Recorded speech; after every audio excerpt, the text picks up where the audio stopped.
Ei, seja bem-vindo no canal Pode ou Não Pode. No meio cristão, na época que vivemos, em meio às doutrinas e culturas de países, e certamente você que é líder, nós que somos líderes, chega algumas perguntas frequentes, algumas dúvidas de membros, o que pode e o que não pode. O que a Bíblia diz, o que a Bíblia não diz. Mediante essas perguntas, o pode e não pode de hoje vai falar sobre: pode beber vinho? Antes de nós irmos à palavra do Senhor, dá um like para nós aí, ativa os sininhos. E antes de nós começarmos a falar de alguns versículos bíblicos, vamos tentar entender o vinho. Na época de Jesus, a época dos discípulos, continha álcool ou não continha álcool? O vinho tem teor alcoólico naquela época ou não tinha?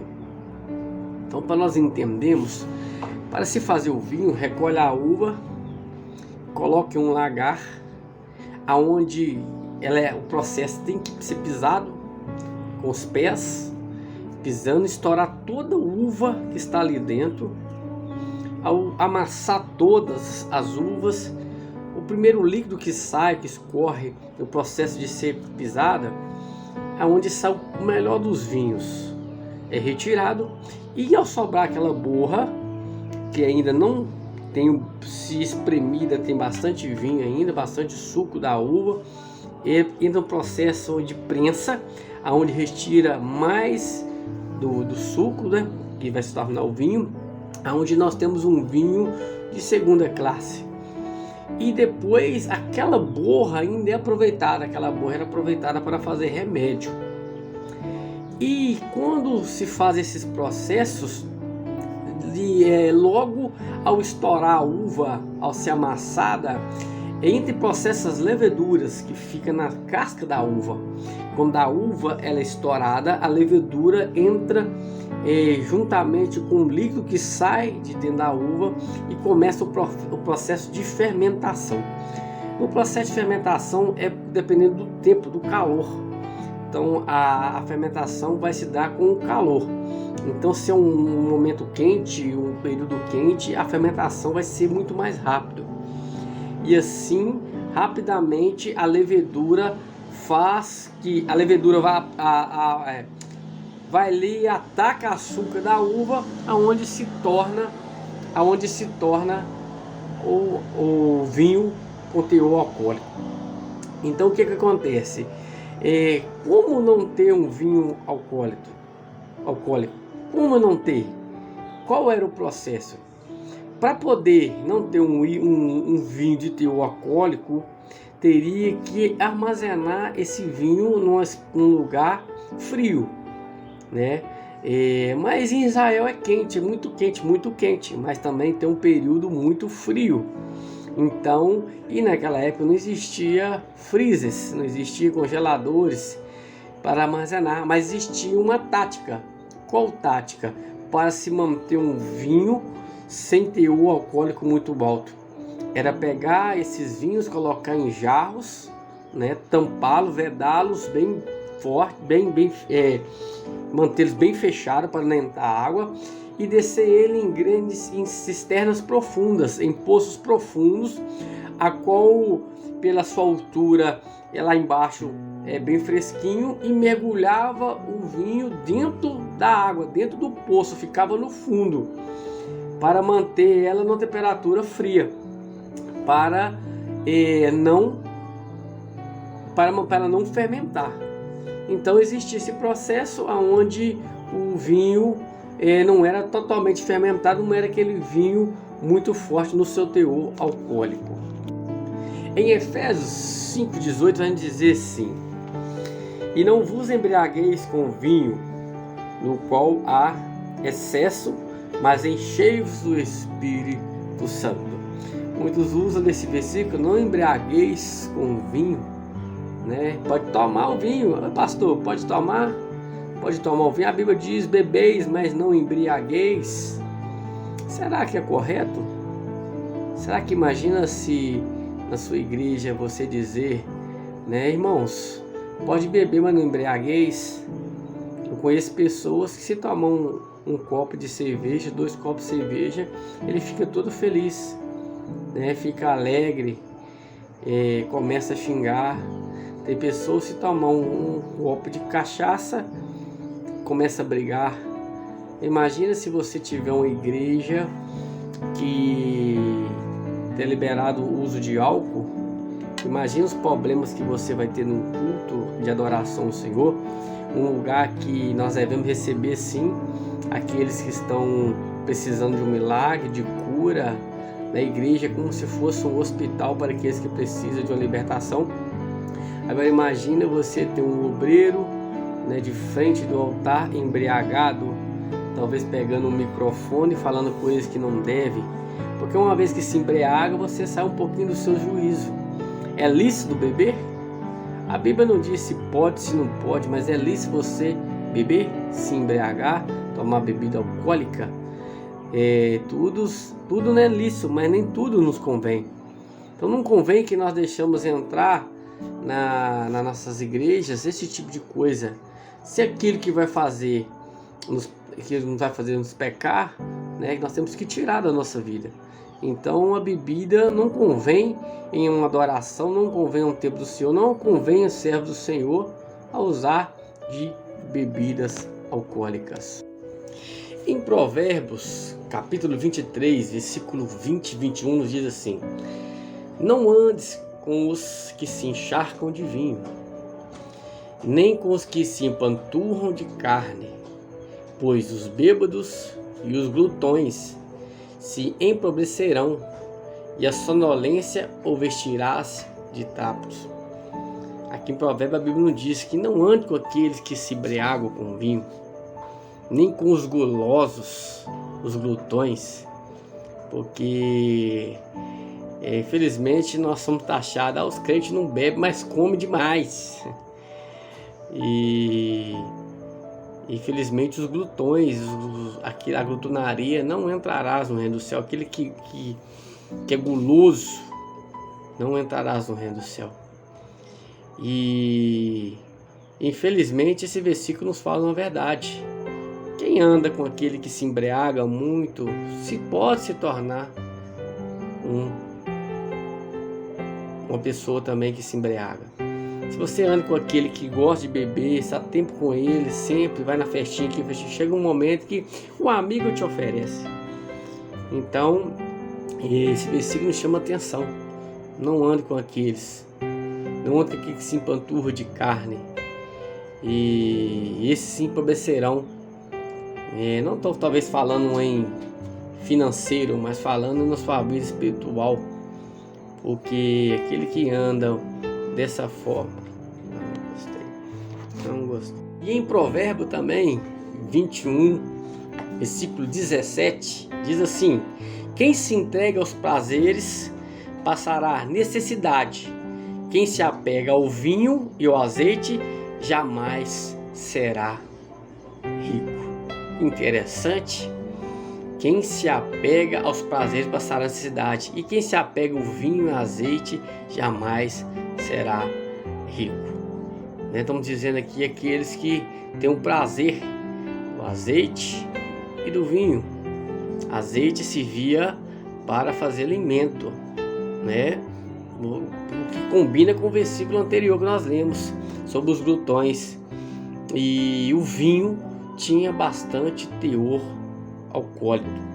E é interessante nós entendermos que existe uma regra em Israel, eu não consigo lembrar agora esse momento, mas que o vinho era com teor alcoólico, sim, mas um sacerdote, alguém de frente que tinha que usar o vinho para as suas cerimônias, que o vinho é usado em cerimônias, o vinho é algo motivo de festa, motivo de alegria.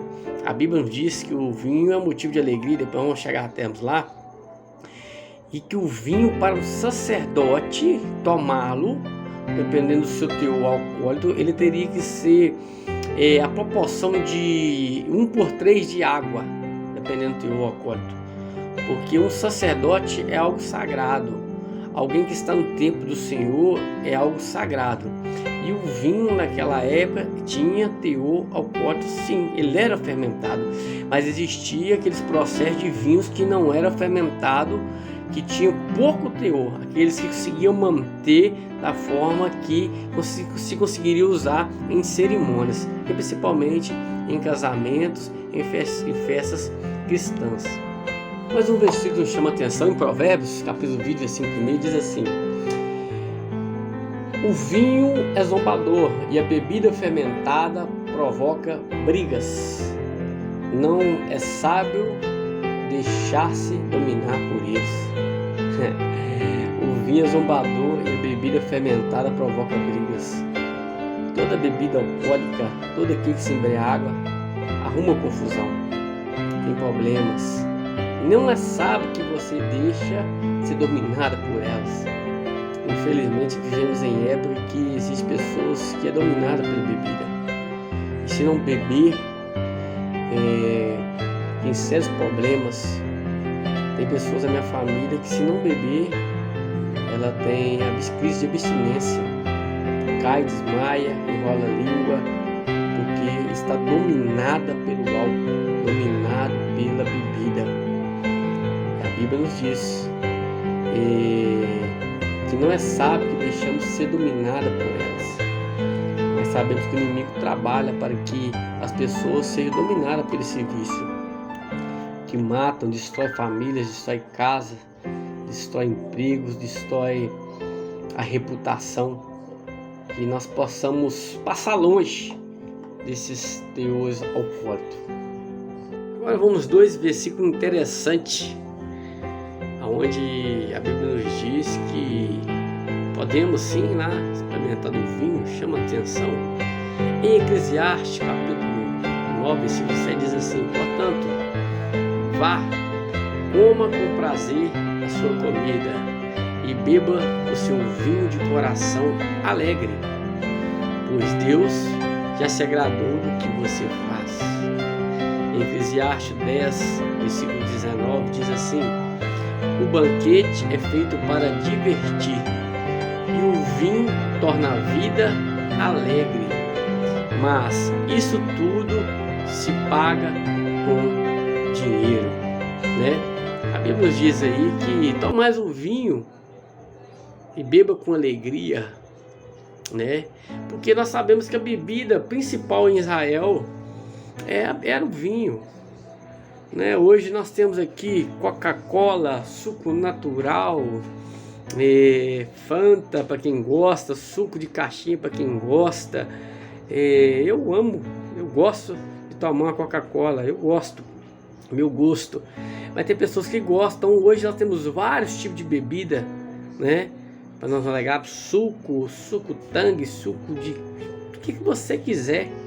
Naquela época era o vinho. O vinho era a sensação. Toda festa tinha vinho, todo casamento tinha vinho. Amém? Então todo evento continha vinho. O vinho era motivo de alegria. Comer é um motivo de alegria. Nós temos felicidade ao sentar à mesa e participar de um banquete e tomar um refrigerante, ou tomar um suco, ou tomar uma água mineral, tanto faz. Nós nos alegramos em um aniversário, né? Em um salgado, um bolo com refrigerante ou suco. Nós nos alegramos em um casamento, nós alegramos em uma formatura, nós alegramos em vários tipos de festividade. E nessa festividade sempre tem algo para comer e algo para beber. Só que para Israel era o vinho. Então a Bíblia nos diz que tenha prazer, seja alegre em beber o vinho, mas com moderação, né? Que é interessante, é tradição tomar o vinho, sim, mas há a diferença daquele vinho com o vinho de hoje. A diferença para os servos, o sacerdote, que conseguia tomar um vinho mais puro, com pouco teor alcoólico, que tinha como fazer esse processo, tá bom? E nos chama a atenção esses dois versículos em Provérbios. Olha que interessante, no livro de Timóteo, a carta de apóstolo Paulo para Timóteo. Em 1 Timóteo 5:23, a Bíblia vai dizer assim: não continue a viver somente a água. Tome também um pouco de vinho, por causa do seu estômago e das suas frequentes enfermidades. Paulo diz para Timóteo: Timóteo, não tome só água, tome também vinho, para curar o seu estômago, por causa das frequentes enfermidades. O vinho também tem o seu poder de cura. A uva tem o seu poder de cura. Então, Paulo diz: não tome só água, tome um vinho para curar. Então, nos chama a atenção também que o vinho, do seu lado, tem o seu lado positivo que ajuda a curar, principalmente problemas estomacais. Eu não sei quais são esses sintomas. Hoje em dia, como a gente tem problemas estomacais, existem plantas aí, bordo, estomalina, alguns remédios caseiros, né, que sempre tem em casa, mas alguns remédios que a gente toma para passar, aliviar essa dor estomacais. Eu não sei qual era o motivo, mas o vinho tinha o seu poder para curar algumas enfermidades, e o apóstolo Paulo diz para Timóteo. Olá, meus queridos, esse foi nosso primeiro pode ou não pode. E nos perdoa pelos erros, né? A gente está aprendendo o primeiro vídeo. Em breve vamos estar fazendo o segundo, de perguntas frequentes, né? De pessoas perguntam sobre a Bíblia. Pode aquilo outro, pode, não pode, que a Bíblia diz. Em breve vamos estar com um novo vídeo. Eu sei que não vão agradar a todos, mas que eu possa estar assim ajudando a você a compreender um pouquinho se pode ou não pode ingerir bebida alcoólica. Deus abençoe a todos. Até o próximo vídeo. Deixa seu like, né?